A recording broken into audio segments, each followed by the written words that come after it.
പക്ഷേ സർക്കാർ ഇപ്പോൾ ചെയ്യുന്നത് കള്ളക്കണക്ക് കൊണ്ട് കൊട്ടാരം പണിയാണ്. ഈ പരമദരിദ്രരും അതീവ ദരിദ്രരും തമ്മിലുള്ള വ്യത്യാസം എന്താ?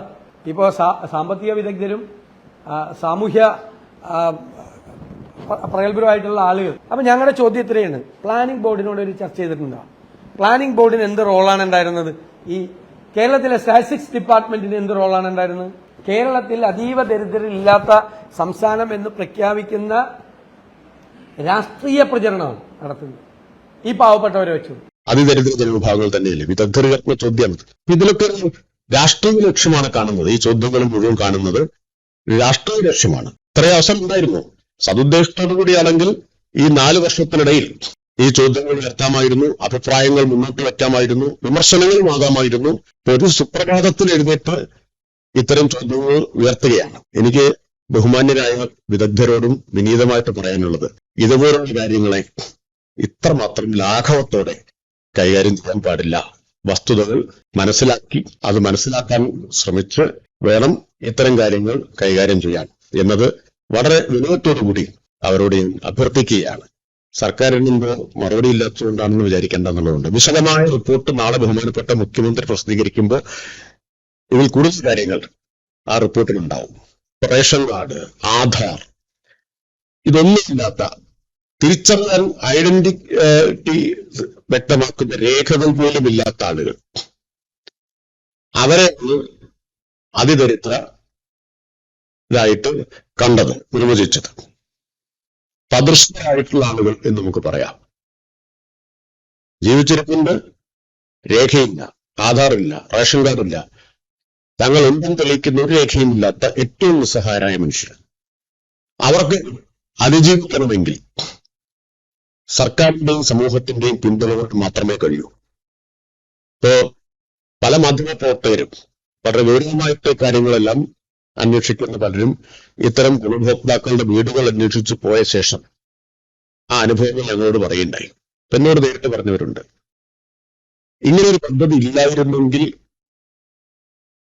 അവർക്ക് ജീവിക്കാൻ മുന്നോട്ട് പോകാൻ കഴിയില്ലായിരുന്നു എന്നത് അവർ പലരും അത് റിപ്പോർട്ട് ചെയ്യുമെന്നാണ് ഞാൻ പ്രതീക്ഷിക്കുന്നത്. അപ്പൊ അതാണ് അതിദാരിദ്ര്യം എന്നതുകൊണ്ട് നിർവചിച്ചത്. ഈ കത്തിൽ ഒരു വലിയ കൺഫ്യൂഷൻ ഉള്ളതായിട്ടാണ്, വിദഗ്ധർക്ക് ഒരു കൺഫ്യൂഷൻ ഉള്ളതായിട്ടാണ് തോന്നുന്നത്. അത് അതിദാരിദ്ര്യവും ദാരിദ്ര്യവും തമ്മിലുള്ള വ്യത്യാസമാണ്. അതായത് കത്തിൽ ആദ്യം തന്നെ പറയുന്ന ഒരു കാര്യം, 2021 ജൂലൈ മുതൽ തുടർന്നു വന്ന ദാരിദ്ര്യ നിർമ്മാർജ്ജന പ്രവർത്തനങ്ങളിലൂടെ ദാരിദ്ര്യമുക്തമാക്കി എന്നാണ് സർക്കാരിന്റെ അവകാശവാദം. അതല്ല സർക്കാരിന്റെ അവകാശവാദം. അതിദാരിദ്ര്യ നിർമ്മാർജ്ജന പദ്ധതിയിലൂടെ അതിദാരിദ്ര്യം നിർമ്മാർജ്ജനം ചെയ്തു എന്നതാണ്. ദാരിദ്ര്യം എന്ന് പറഞ്ഞാൽ പല കാരണങ്ങൾ കൊണ്ട് ദാരിദ്ര്യമുള്ളവരുണ്ടാവും. പക്ഷെ അവർക്കും വരുമാനം, തൊഴിൽ ശേഷി എന്നിവയൊക്കെ വെച്ച് ചുരുങ്ങിയ നിലയിൽ ജീവിതം മുന്നോട്ട് കൊണ്ടുപോകാൻ പറ്റും. ജീവിതം തന്നെ മുന്നോട്ട് കൊണ്ടുപോകാൻ കഴിയാത്തവരാണ് അതിദരിദ്രരായിട്ടുള്ള ആളുകൾ. അടിസ്ഥാന സേവനങ്ങൾ പോലും ലഭിക്കാത്തവർ, അടിസ്ഥാന രേഖകൾ പോലും ഇല്ലാത്തവർ, അവരെ അതിൽ നിന്ന് രക്ഷിക്കുക എന്നതായിരുന്നു ഈ അതിദാരിദ്ര്യ നിർമ്മാർജ്ജന പദ്ധതിയുടെ ഉദ്ദേശം. ഞാൻ ആ ക്ലേശഘടകങ്ങൾ, തീവ്ര ക്ലേശഘടകങ്ങൾ മുഴുവൻ വളരെ സാങ്കേതികമായിട്ടുള്ള കാര്യങ്ങളായാലും മുഴുവൻ ഇപ്പോൾ വിശദീകരിക്കാൻ നിൽക്കുന്നില്ല. പിന്നെ ഞാൻ അത്ഭുതപ്പെടുന്ന കാര്യം, ജിയോ അയച്ചിട്ടില്ല എന്നത് പോകട്ടെ, എന്താണ് അധികാരികൾക്ക് നിർവഹിച്ചത് എന്ന കാര്യം, അക്കാര്യത്തിൽ അവർക്ക് ഒരു വ്യക്തതയുള്ളതായിട്ട് ആ കത്ത് കണ്ടപ്പോൾ തോന്നിയില്ല. ഇനി ഇതിനെ സ്വീകരിച്ച പ്രക്രിയ എന്താണ്, അതും വിശദമായി തന്നെ ജിയോയിൽ പറഞ്ഞിട്ടുണ്ട്. സർക്കാർ ആരെയും അറിയിക്കാതെ ഒരു പ്രഖ്യാപനം നടത്തി. ചോദ്യം ചോദിക്കുന്നത് എങ്ങനെയാണ് അവരെ കണ്ടെത്തിയത്, എന്ത് ഡേറ്റയാണ് ഇതിന് ഉപയോഗിച്ചത്, എന്ത് പഠനമാണ് നടത്തിയത് എന്നൊക്കെയാണ് ചോദിക്കുന്നത്. ഒന്ന്, മാർഗരേഖ. ഞാൻ നേരത്തെ പറഞ്ഞ മാർഗരേഖ. ഇത് അതിദരിദ്രരെ കണ്ടെത്താൻ ഉള്ള പ്രക്രിയ വിശദീകരിക്കുന്ന കൈപ്പുസ്തകം കില ഇൻസ്റ്റിറ്റ്യൂട്ട് ഓഫ് ലോക്കൽ അഡ്മിനിസ്ട്രേഷൻ പ്രസിദ്ധീകരിച്ചതാണ് ഈ കൈപ്പുസ്തകം. ആ കൈപ്പുസ്തകത്തിന്റെ അധ്യായം 3 കൃത്യമായിട്ട് പറയുന്നുണ്ട് എന്താണ് അതിദരിദ്രരെ കണ്ടെത്തുന്ന പ്രക്രിയ എന്നത് കൃത്യമായി തന്നെ അതിൽ ചൂണ്ടിക്കാണിച്ചിട്ടുണ്ട്. സാധാരണഗതിയിൽ നമ്മൾ പ്രതീക്ഷിക്കുക, സാധാരണക്കാരെന്ന് പറയുന്നത് ഇതെല്ലാം പൊതുമണ്ഡലത്തിൽ ലഭ്യമായതും ഒക്കെ ആയതുകൊണ്ട് ഇവർ കാണും എന്നുള്ളതല്ലേ, ഇവരത് വായിച്ചിട്ടുണ്ടാവും എന്നുള്ളതാണല്ലോ പ്രതീക്ഷിക്കുക. ഇനി ഈ പ്രക്രിയയിലൂടെ എങ്ങനെയാണ് ഇവരെ കണ്ടെത്തിയത്? 4 ലക്ഷം പേർക്കാണ് കില പരിശീലനം കൊടുത്തത്. അതിൽ തെരഞ്ഞെടുക്കപ്പെട്ട ജനപ്രതിനിധികളുണ്ട്, സാമൂഹിക സംഘടനകളുടെ പ്രതിനിധികളുണ്ട്, ഇങ്ങനെ വിവിധ വിഭാഗം കുടുംബശ്രീയുടെ പ്രതിനിധികളുണ്ട്. ഇതിലൂടെയൊക്കെയാണ് ഇവരെല്ലാം അടങ്ങുന്ന 4 ലക്ഷം പേർക്കാണ് പരിശീലനം കൊടുത്തത്. ഈ പരിശീലനങ്ങളെല്ലാം നാട്ടിലാകെ നടന്നതാണ്. അന്നും ഇത് സംബന്ധിച്ച വാർത്തകളെല്ലാം വന്നിട്ടുണ്ട്. അന്നത്തെ തദ്ദേശ മന്ത്രിയായിരുന്ന ശ്രീ എം വി ഗോവിന്ദൻ ഇത് സംബന്ധിച്ച് നിരന്തരമായിട്ട് പറയുകയും ഗോവിന്ദ മാഷ് ഇക്കാര്യങ്ങൾ പറയുകയും അതുപോലെ പ്രസ്താവനകൾ നടത്തുകയൊക്കെ ചെയ്തിരുന്നു. പത്രങ്ങളിലൊക്കെ ഇത് വന്നുകൊണ്ടിരുന്ന കാര്യമാണ്, എന്ത് പ്രക്രിയയാണ് സ്വീകരിക്കുന്നത് എന്ന കാര്യം. അപ്പോ അതിന് ശേഷം ഒരു ചോദ്യം അവർ ചോദിക്കുന്നു, 1,18,000 പേരുണ്ടായിരുന്നത് എങ്ങനെയാണ് 74,006 പേരായിട്ട് കുറഞ്ഞത്? അതൊക്കെ ചോദ്യം വളരെ കുത്തുവാക്കുകൾ വരുന്ന നിലയിലുള്ള ചോദ്യം. എന്ത് ഇന്ദ്രജാലമാണ് നടത്തിയത് എന്നൊക്കെയാണ് അവർ ചോദിക്കുന്നത്. വിവരശേഖരണ പ്രക്രിയ നടത്തിയത് തദ്ദേശ സ്ഥാപന തലത്തിൽ 1,18,309 കുടുംബങ്ങളുടെയാണ് ആദ്യം കണ്ടെത്തിയത്. 1,18,309 കുടുംബങ്ങൾ. പിന്നെ വിദഗ്ധരടങ്ങിയിട്ടുള്ള ഫോക്കസ് ഗ്രൂപ്പുകളുടെ ചർച്ച 58,964 ഫോക്കസ് ഗ്രൂപ്പുകൾ ഇക്കാര്യങ്ങൾ ചർച്ച ചെയ്തു.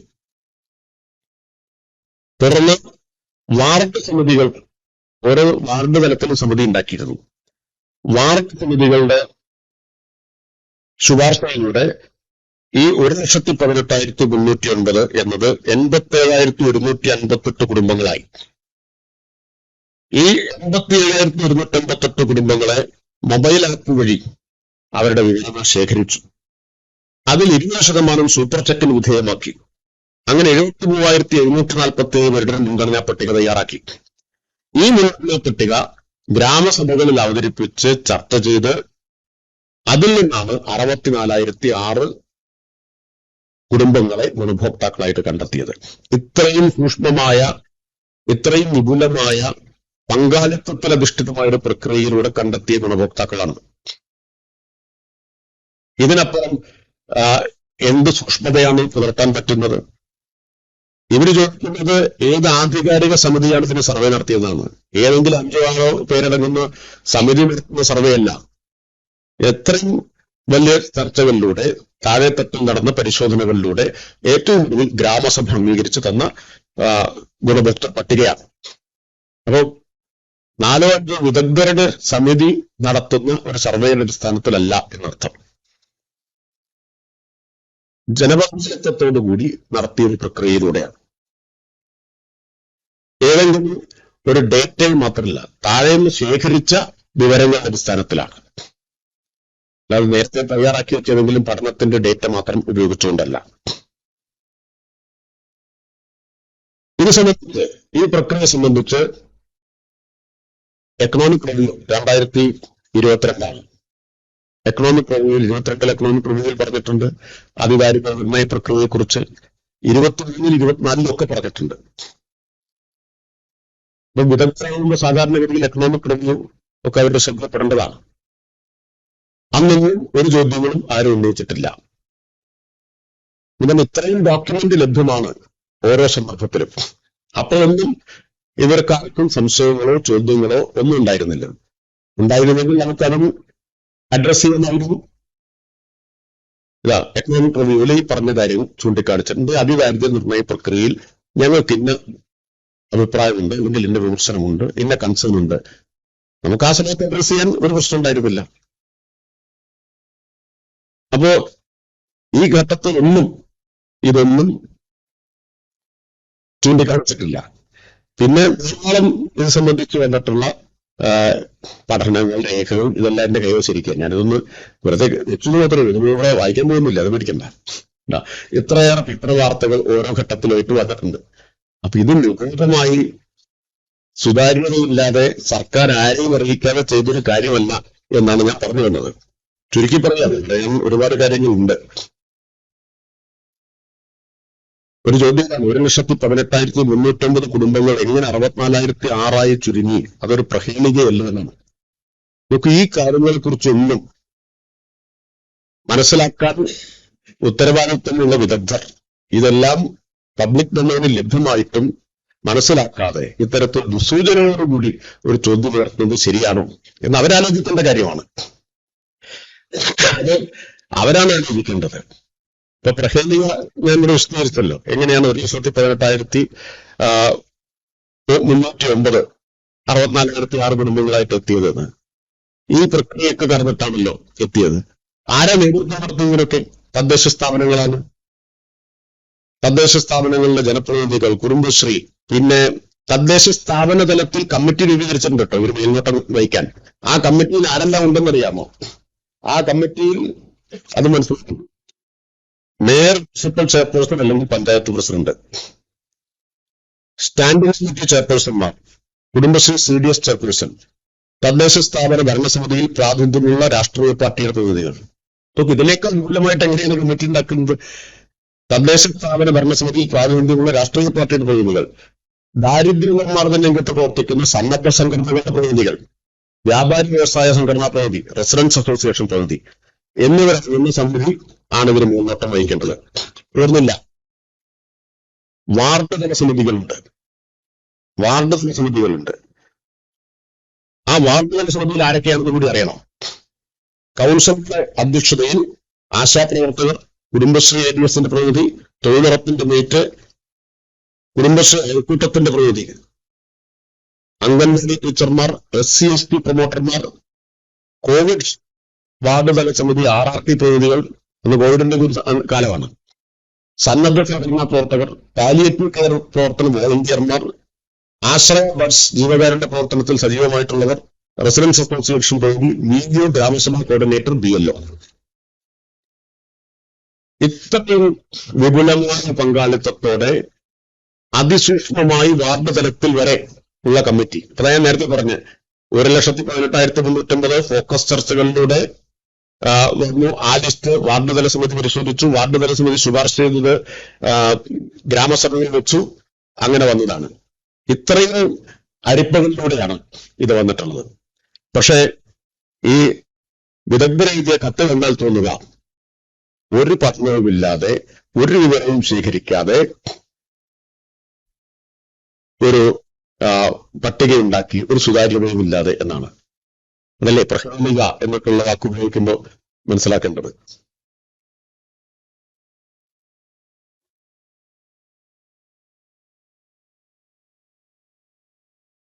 പിന്നെ ചോദ്യം,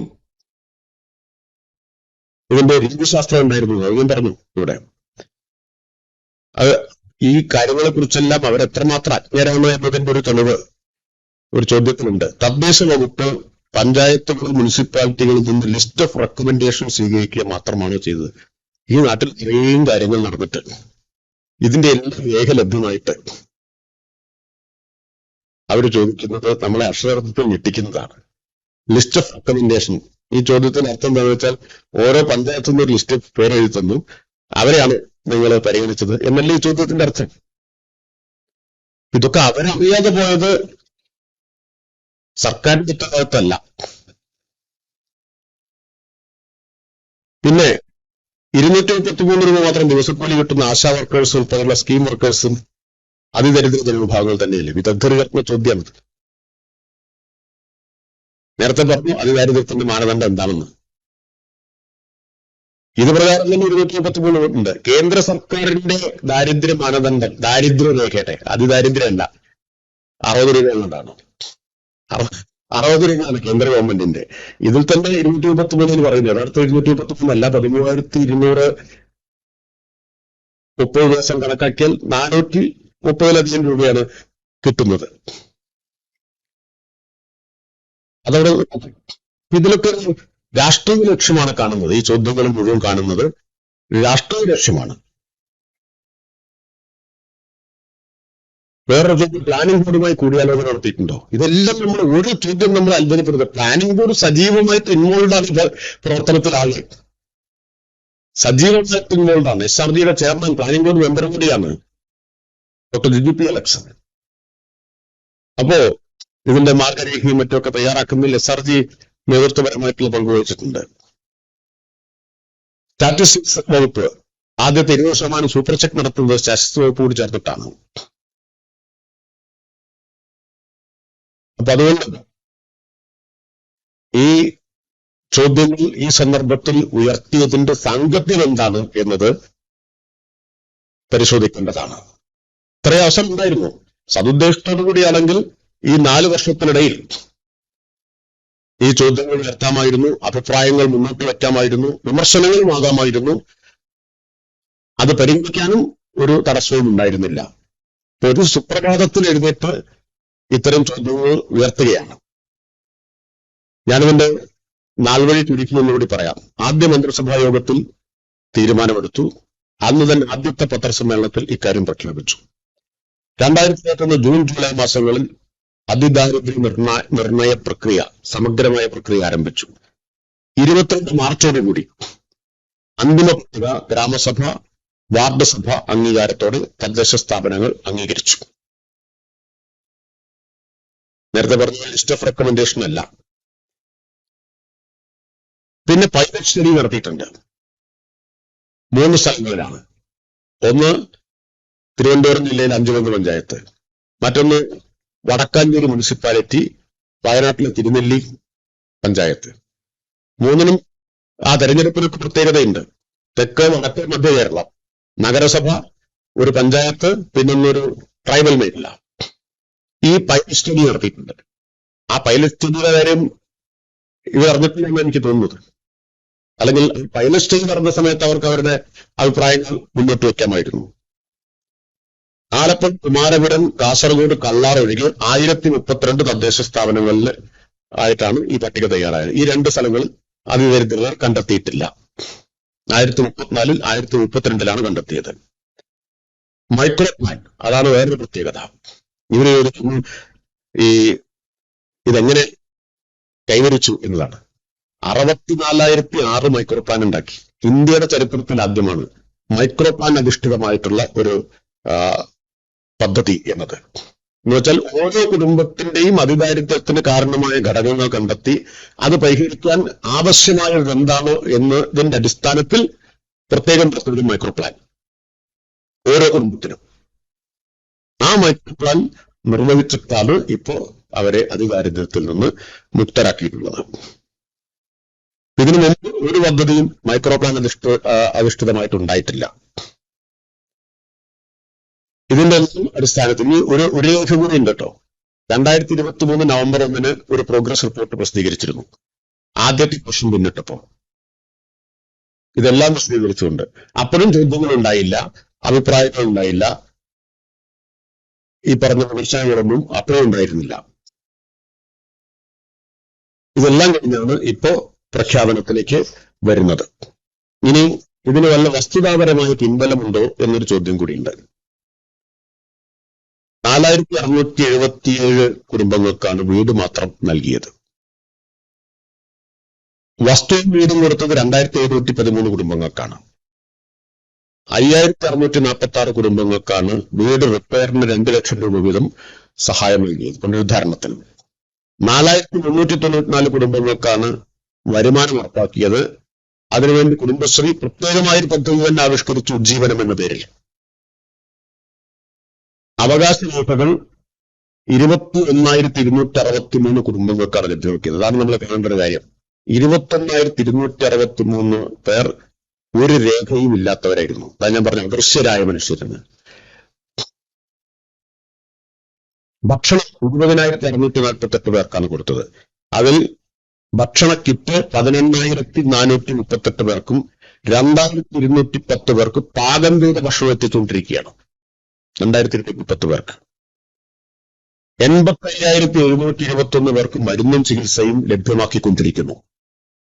5,777 പേർക്ക് പാലിയേറ്റീവ് പരിചരണം ഉറപ്പാക്കിക്കൊണ്ടിരിക്കുന്നു. 7 പേരുടെ അവയവ മാറ്റിവെക്കൽ ശസ്ത്രക്രിയയും അതിദാരിദ്ര്യ നിർമ്മാർജ്ജന പദ്ധതി ഉപയോഗിച്ച് നടപ്പാക്കുകയുണ്ടായി. അതിദരിദ്ര കുടുംബങ്ങളിലെ 7 പേരുടെ. ഇതാണ് വസ്തുതാപരമായിട്ട് എന്ത് ഉണ്ടായി എന്ന് ചോദിച്ചതിനുള്ള മറുപടി. അപ്പോ അവസാനത്തെക്കുറിച്ച് പറയാനുള്ളത്, ഈ കത്ത് അവർ അവസാനിപ്പിക്കുന്നത്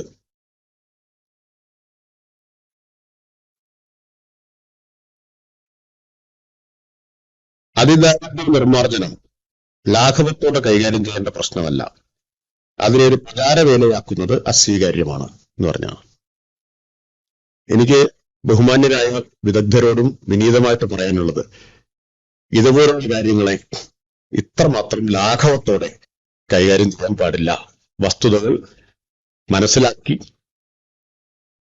അത് മനസ്സിലാക്കാൻ ശ്രമിച്ച് വേണം ഇത്തരം കാര്യങ്ങൾ കൈകാര്യം ചെയ്യാൻ എന്നത് വളരെ വിനയത്തോടുകൂടി അവരോട് അഭ്യർത്ഥിക്കുകയാണ്.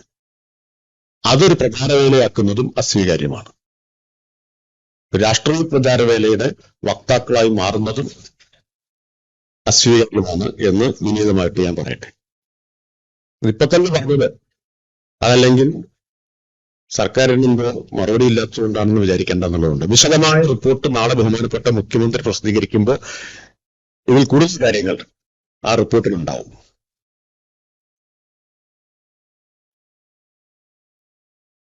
ഇനി എന്തൊക്കെ ചോദ്യങ്ങൾ ഉണ്ടാകാം?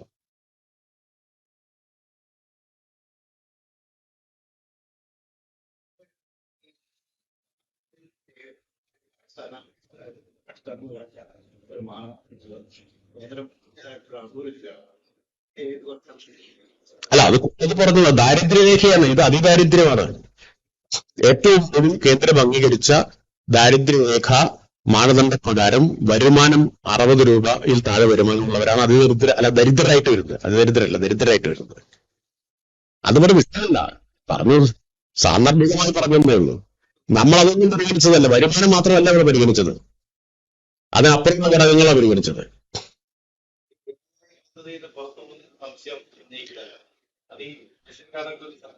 നോക്കൂ, AY പദ്ധതിയുടെ ആനുകൂല്യം കിട്ടണമെങ്കിലും വേറെ ഏത് ആശ്രയ പദ്ധതിയുടെ ആനുകൂല്യം കിട്ടണമെങ്കിലും ബേസിക് ഡോക്യുമെന്റ് വേണ്ടേ?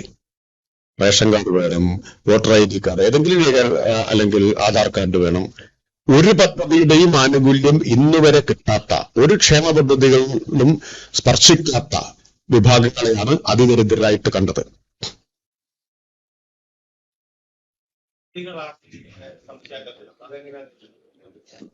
ബാക്കി എല്ലാവർക്കും ഏതെങ്കിലും പദ്ധതിയുടെ ആനുകൂല്യമുണ്ട്. ഞാൻ ആവർത്തിച്ചു പറഞ്ഞു, ഒരു പദ്ധതിയുടെയും ആനുകൂല്യം കിട്ടാത്ത, ഒരു രേഖയും കൈവശമില്ലാത്ത, നേരത്തെ പറഞ്ഞ സാധാരണ നോൺ എക്സിസ്റ്റന്റ് ഗ്രൂപ്പ് എന്ന് പറയും. അതിന് ഏറെക്കുറെ മലയാളമാണ്. അദൃശ്യരായിട്ടുള്ള ആളുകൾ ജീവിച്ചിരിപ്പുണ്ട്, പക്ഷെ ആരുടെയും ശ്രദ്ധയിൽ അവർ വരുന്നില്ല. അതുകൊണ്ടാണല്ലോ ഇതുവരെ ഒരു ആനുകൂല്യം കിട്ടാതെ പോയത്. അവരെ അന്വേഷിച്ച് തെരഞ്ഞുപിടിച്ച് കണ്ടെത്തുകയാണ് ചെയ്തത്. എന്നിട്ട് അവരെ അതിൽ നിന്ന് മോചിപ്പിക്കാൻ സർക്കാരിന്റെ ഇടപെടലില്ലെങ്കിൽ അതിജീവനം തന്നെ അസാധ്യമായിട്ടൊരു വിഭാഗമുണ്ട്. അവരെയാണ് ടാർഗറ്റ് ചെയ്തത്.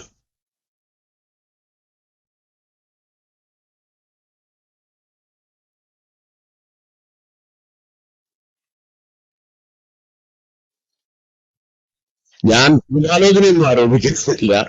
അവർ പലരും വളരെ മുതിർന്ന ബഹുമാനായിട്ടുള്ള ആളുകളാണ്.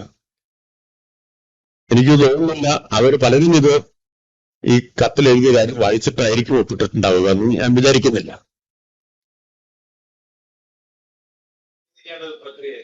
തീർച്ചയായിട്ടും അതും ഉടൻ തന്നെ വ്യക്തമാക്കും. മിക്കവാറും നാളെ തന്നെ അതും വ്യക്തമാക്കും. ഇതൊരു തുടർ പ്രവർത്തനം ഇതിന്റെ ഉണ്ടാവും. ബഹുമാനപ്പെട്ട മുഖ്യമന്ത്രി അത്തരം കാര്യങ്ങളെല്ലാം വ്യക്തമാക്കും.